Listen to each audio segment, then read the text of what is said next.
Hi, green architecture students. We're going to move along a little bit and learn a little bit about flooring. This way we can start applying some of the things that we've been doing already with measuring in architectural units and doing some calculations as far as area. We're going to apply that to an activity here that's dealing with flooring materials. Now, we all live in some sort of a house, or we're in buildings oftentimes, and we need to look down at the floor and think, what's the floor made out of? Is it wood? Is it carpet? Is it tile? Is it vinyl? Whatever that might be. And I'm going to show you a few different flooring samples or ideas today that you might consider, and realize there's a lot more than what we have in this presentation. So if you want to take some notes in your notebook as you watch this, it's not a bad idea, because you're going to use this information as you do your assignment. All right, first wood we're going to talk about, first type of flooring is called engineered wood or engineered hardwood. As you look at it from the top, it looks like a very common wood that we see. It looks like what we know of as oak flooring. Engineered flooring is approximately $2.97 a square foot. The nice thing about engineered flooring is it uses layers of wood that kind of crisscross together, giving it strength and structural stability. And the other nice thing is the top of this is a very thin layer of oak, so it doesn't use as much of the real good, high-quality trees. The next one we're going to talk about is actual hardwood. It looks very similar. If you look at the two, the grain looks very similar. The colors are a little bit different, but those are both oak. The difference in price, you'll notice, jumps significantly. $4.29 a square foot. The big difference, this is solid wood all the way through, and our next slide kind of shows that. If you look at these two examples, you've got a hardwood plank right here. This is 3/4 of an inch thick of solid wood. That's our hardwood flooring. We look at our engineered wood. That oak layer is just this top layer, about 1/8 of an inch thick. The rest can be much lesser quality types of wood, might even be processed scraps of wood that they put together. But the beauty is this has these layers, like I said, crisscrosses back and forth. The layers crossing back and forth, going one way for one layer and one way for the other layer. It makes it very strong, makes it very durable, so it's not going to warp like some of the solid hardwoods might if you get water on them. Some other advantages, very durable top. They put a solid finish on this. This has a solid finish too, but this one we can refinish. We can sand it down several times. This one you can only sand it down once or maybe twice. Both good examples of what we might call sustainable woods, in that they are made from trees that will regrow. Most of these can be made right here in the United States. Next one, bamboo flooring, a little more expensive. Bamboo, you may know, is it's actually a grass. It's not a tree, but it's become very popular, very durable, grows very fast, but we don't have bamboo here in the Midwest. So this price of $4.48 a square foot is really based a lot on, we're going to have to ship it a long ways. So it comes from Asian countries in a lot of cases. So it's a very nice look, very durable, very hard, grows fast, but it's going to cost a lot to import it into us. Next one, cork flooring. Cork is kind of an interesting flooring. I actually have cork flooring in my living room and dining room in my home here in Waseca. Kind of expensive again. A big part of that is because it's coming from other countries. Portugal is probably the primary place where it comes from. And what cork is they're taking this cork and they're stripping it off like the bark from a tree. And I've included a short 2-minute video that's kind of interesting watch. Shows you how they harvest bark. Basically, it's peeling the bark off. That's the cork that's used for corks in bottles and things like that, but also for cork flooring, because of the hand labor that's involved and the importing of it makes it kind of expensive.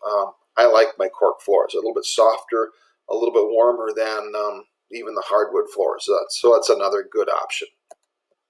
Ceramic tile, very common, used in bathrooms, kitchens, things like that, where you want something that's very durable.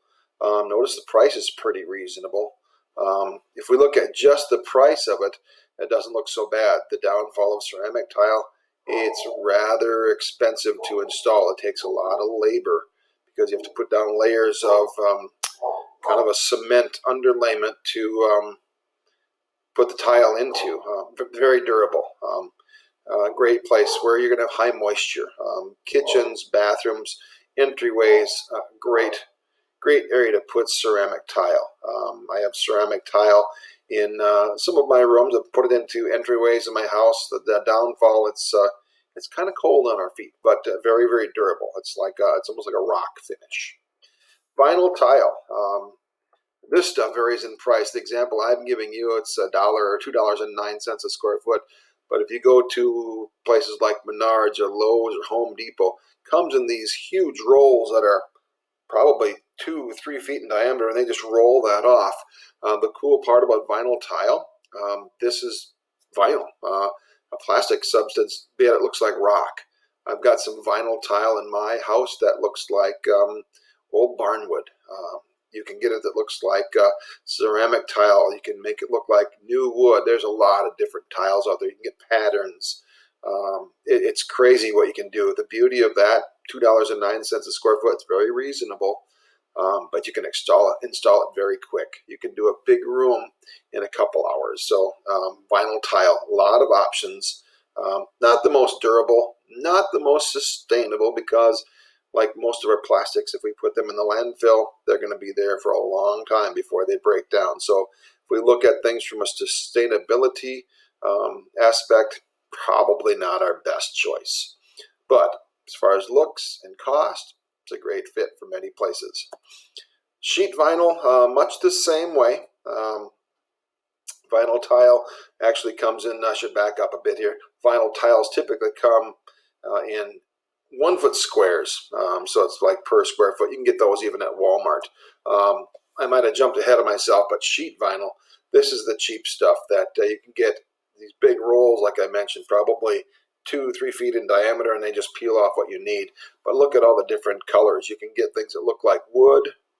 You can get things that look like patterns, diamonds, rock, whatever. Whatever you can get here, you can also get in this look. It's very, very similar. This is just even cheaper because you can get this in off of a very big roll, so they produce it very cheap. Look at the sustainability again, because it's a vinyl, because it's a plastic. If you take it out, throw it away, it goes into our landfill, and it's going to stay there for a long time. So from a sustainability perspective, not the best, but it's reasonable. If you're on a budget, a tight budget, that's a great way to put that stuff into a house and make your floors look great. Carpet tiles, similar to vinyl tiles. Good example here. You can kind of see they come in little, sometimes 1 foot or 2 foot or 3 foot squares. They just have like a sticky back. It's like a big sticker. You peel the backing off, sticks right down to the floor. Super easy to put in. Anyone can do those. I've even seen these at Walmart. Walmart's, the Home Depot, Lowe's, Menards all carry things like vinyl tiles. Easy to transport, easy to put down, pretty reasonable. $1.40 a square foot. You have that little softer, warmer feel that you associate with carpet. Maybe not the most durable in the world because it's a little thinner, but easy to install, which makes it a nice option. I think we're getting on one of our last ones here, carpet. I think we're all familiar with carpet. Carpet typically, like our roll vinyl, comes in the big, huge rolls. Here in town, you're going to get it at a place like Suburban Furniture sells rolls of carpet. They, again, cut off whatever you need, whatever length you need, they cut off from the big roll of carpet. Higher quality than what we had back here. Carpet tile is a little lesser quality. This, usually you can get some pretty good quality carpet. Sometimes the price goes up too. You can see that as high as $5 to $6 a square foot, but on an average, we're going to say $3.25 a square foot. A little bit of labor, a little bit of extra material goes into installing because underneath the carpet, you've got layers. Carpet's up here. Underneath that, you have a kind of a rubber backing, which makes the floor seem really soft and works like insulation, so it's nice and warm on your feet. Commonly used in places like, of course, bedrooms are a great place, living rooms, things like that. So gives you a quick overview of the flooring. I'm going to just bounce back through here once quick, and you start thinking about where might I put these.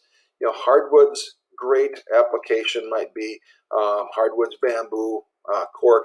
Great application could be living rooms, dining rooms might be fine, bedrooms could be fine, sometimes even in kitchens, but I don't know if I would put hardwood in a bathroom because the moisture contact. Even then, sometimes kitchens is not the best because you might have a water consistency, water problem there. Ceramic tile, again, bathrooms are a great place. Kitchens, I've put ceramic tile in my kitchen in the past, and very durable, easy to keep clean. If you have a spill, it's easy to clean up. The vinyl tiles, vinyl sheets, almost anywhere.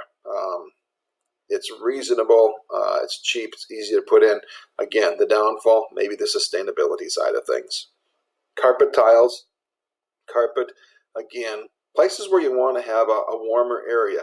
I probably wouldn't put carpet into a high traffic area, like a entryway where everyone comes in, because carpets that need to get cleaned, and it takes a lot more to clean carpet than it does hard floors. So typically bedrooms, living rooms are great places for that. So just some things to consider about flooring as we work through our assignment. So gives you a little bit of an insight on what flooring is all about, and as we get into our activity, you're going to consider these different samples and how you might put them into your own house planning.